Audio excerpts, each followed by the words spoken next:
The Conquest of Cyprus, a tale of faith, the sea, and miracles. Under the blue skies of Syria, the city of Medina was peaceful. Yet within this silence, a new wave of faith was rising. It was the time when Islam had already conquered the lands. Now the eyes turned toward the sea. It was the era of Caliph Uthman ibn Affan, R.A. A prayer stirred in his heart. "O Allah, grant us the ability to spread your religion across the seas as well." Meanwhile, in Syria, Hazrat Muawiyah ibn Abi Sufyan, R.A., had a vision. In this vision, the flag of Islam fluttered over the azure waters. He resolved, now the boat of faith shall sail upon the waves. Across the Mediterranean lay an island, Cyprus, a stronghold of the Roman Empire, a symbol of their naval power. Tall forts, golden markets, and the echoes of old pagan rituals.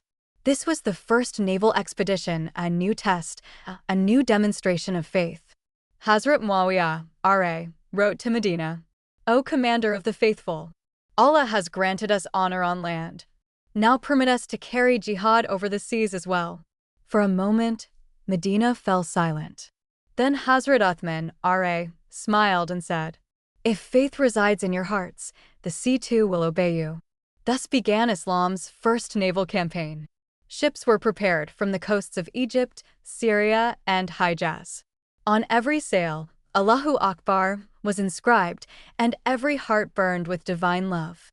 As the Muslim ships set sail from Medina, the winds seemed to echo the cries of takbir. Children, mothers, and elders on the shore raised their hands in prayer. Hazrat Muawiyah, R.A., led as the commander, accompanied by Habiba, R.A., a symbol of faith and courage. This was a rare moment in history, where faith, the sea, and sacrifice converged. The coast of Cyprus appeared in the distance. The city's tall fortresses gleamed under the sun. Yet the brilliance in the hearts of the Muslims was greater. As the ships approached the shore, the Roman sentries beat drums. The Roman general arrogantly declared, "These Arabs cannot reach us, the sea will devour them."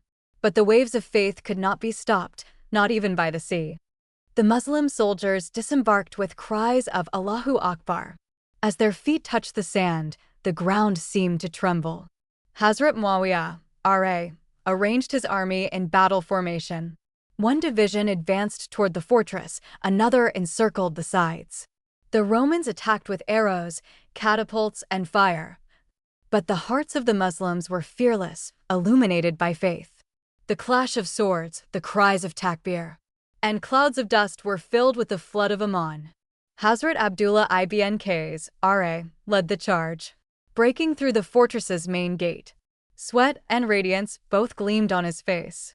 With a thunderous roar, the gates fell and Muslims entered. The Roman army fled. This was the moment when the gates of Cyprus opened to Islam. The city's people descended in awe and fear. Hazrat Muawiyah, R.A., advanced and said, "We are not your enemies. We are your well-wishers. Those who seek peace shall be granted it." These words struck hearts like lightning. Idols were smashed, and Ashhadu an la ilaha illallah echoed on many tongues.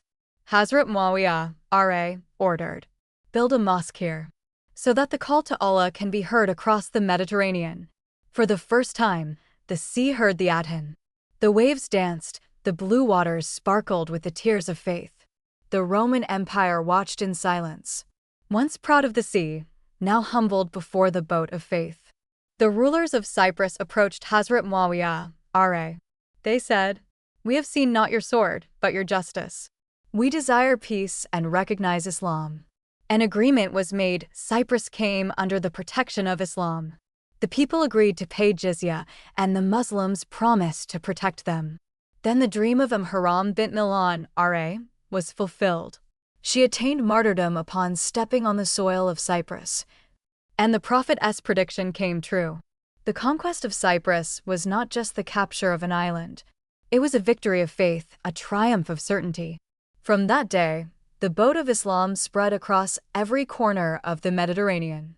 Syria, Egypt, North Africa, Andalusia, all received the fragrance of Islam.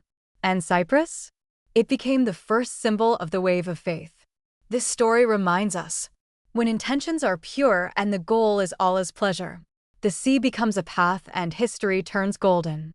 This was the conquest of Cyprus, where faith overcame the waves, and the call of Allahu Akbar resonated in the heart of the sea.